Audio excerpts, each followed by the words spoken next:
Introduction to for loops. For loops are a fundamental programming tool that let you repeat a block of code multiple times.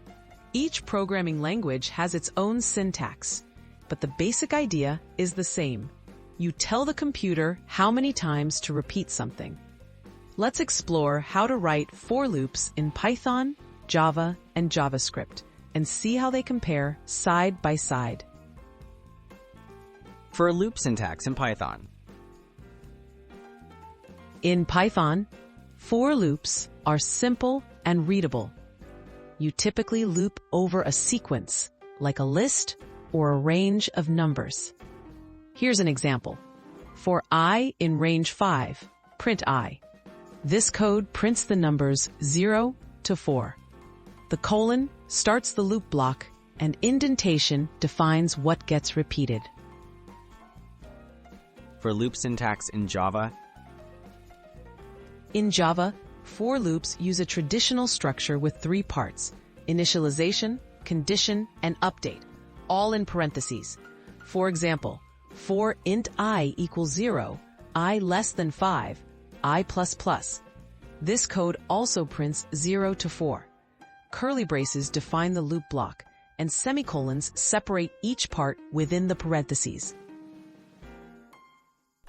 For loop syntax in JavaScript.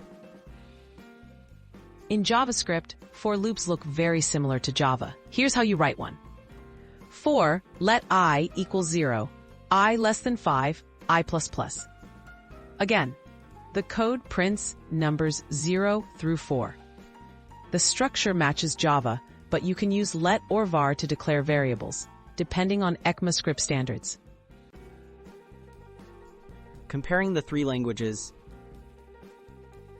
Python keeps things simple and readable, focusing on looping through sequences. Java and JavaScript use a more explicit C-style structure with initialization, condition, and increment. The core logic is similar, but the way you write the code changes with each language's style and syntax rules. Conclusion: choosing the right for loop. Understanding how to write for loops in different languages helps you switch between them easily. Choose Python for simplicity and readability. Use Java or JavaScript when you need more control over the loop process. Mastering these basic structures is a key step in becoming a versatile programmer.